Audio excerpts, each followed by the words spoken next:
Pemirsa, terima kasih Anda terus menyaksikan spesial interview bersama saya, Claudius Bukan. Gonjang-ganjing pasca kepulangan Rizik Syihab belum mereda dan barangkali terus berlanjut mengingat proses hukum dan dinamika politik yang menyertainya. Bagaimana menyikapi realitas seorang bernama Rizik Syihab? Saya ajak Anda mendengar pandangan seorang tokoh senior, mantan wakil presiden 2 periode, Bapak Yusuf Kalla. Pak JK, terima kasih banyak atas kesempatannya. Baik, terima kasih juga. Ya, terima kasih. Kita bisa buka sebentar, kita buka sebentar ya, supaya lebih jelas. Ya. Ini dalam beberapa minggu terakhir nih angka positif bertambah, Ya. 6 ribuan, padahal sebelumnya masih 4 ribuan, 5 ribuan. Apa yang Pak JK bisa lihat dari fenomena ini? Ya, ini kan seperti deret ukur. Asal mulanya hanya 2, tapi bertambah dikali 2, ya naik terus memang. Memang diperkirakan seperti itu bahwa dengan penduduk 270 juta, ini dibanding dengan negara lain, kita rendah sebenarnya. Amerika berapa? Hampir 12 juta. Dengan penduduk, bedanya penduduk Indonesia dengan Kuwait cuma 50 juta, tapi dia 10 kali lipat kenanya dibanding kita. Jadi ini adalah negara maju. Jadi banyak faktor tentunya. Faktor disiplin masyarakat, faktor tentu upaya pemerintah dan intervensi dari katakanlah seperti PMI ini mengintervensi untuk disinfektan dan sebagainya. Jadi seluruh masyarakat harus serta. Soal disiplin masyarakat itu untuk menjaga jarak, pakai masker dan cuci tangan itu belum sempurna, tidak sempurna seperti itu.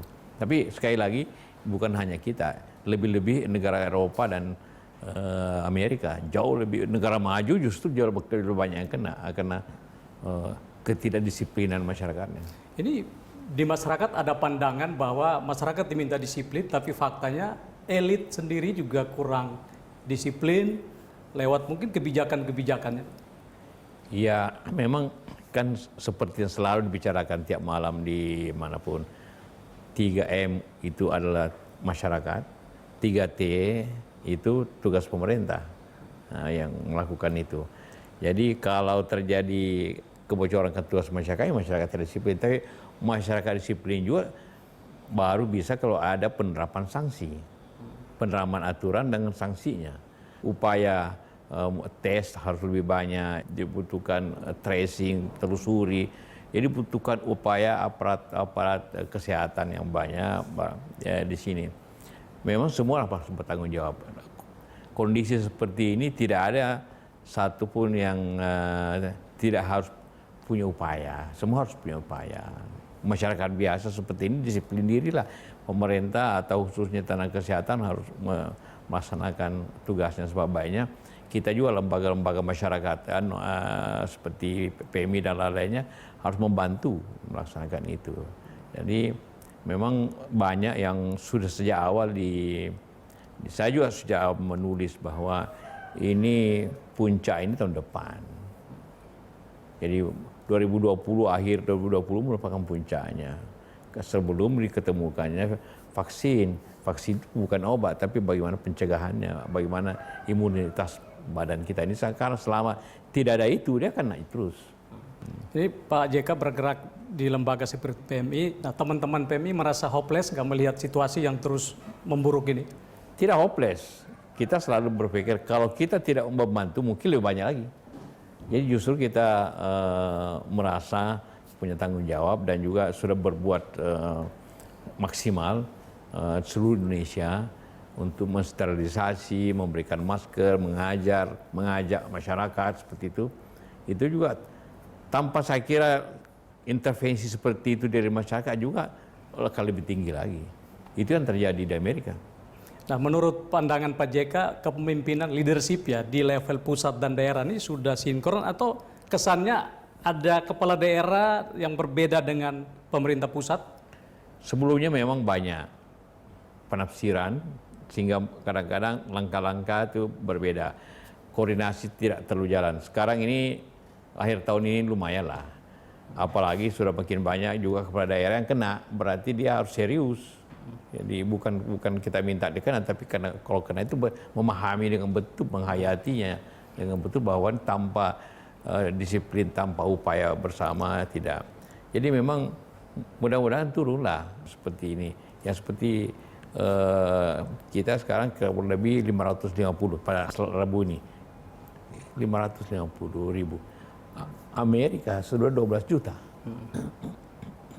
Penduduk tidak terlalu banyak. Jadi di antara kita sulit, di samping itu kita optimis upaya kita dengan disiplin masyarakat itu membuahkan hasil. Bahwa tidak maksimum iya, tapi tidak juga terlalu jauh. Itu apalagi yang perlu dilakukan pemerintah karena ada polemik juga di masyarakat, Pak. Di satu sisi pemerintah dinilai agak toleran dengan kerumunan seperti pilkada, tapi di sisi lain pemerintah agak keras kerumunan untuk kegiatan politik nih. Bagaimana mensinkronkan ini supaya masyarakat itu bisa diajak disiplin? Kalau tidak bisa dibandingkan antara pilkada dengan katakanlah tadi kerumunan karena Habib Rizik, tidak bisa dibandingkan. Memang jauh jumlahnya. Jadi memang orang terkejut. Orang terkejut. Kita juga terkejut. Pemerintah juga tidak siap. Karena laporan-laporan, contohnya intelligence dan juga aparat hukum yang hanya memperkirakan 5.000, 6.000 di airport, padahal 10 kali lipat. Pilkada saya kira tidak sebesar itu. Memang pilkada itu besarnya pada awal pendaftaran. Jadi kira-kira pada bulan Juli yang lalu, Juli Agustus yang lalu, memang itu banyak terjadi seperti itu.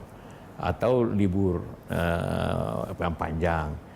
Jadi di mana ada suatu acara di mana banyak berkumpul, teorinya kan dari orang ke orang. Kalau dari orang, maka selama ada kumpulan orang yang banyak yang tidak teratur, maka di situ akan terjadi suatu penyebaran, penularan yang banyak juga. Kita lanjut segmen berikutnya. Ya. Pemirsa, tetaplah bersama Pak JK. Berseliweran di luar bahwa Pak JK berperan dalam memulangkan Rizik Syihab ke tanah air. Anak saya dan pengacara itu melaporkan saudara Ferdinand dan saudara yang lainnya ini ke Barreskrim.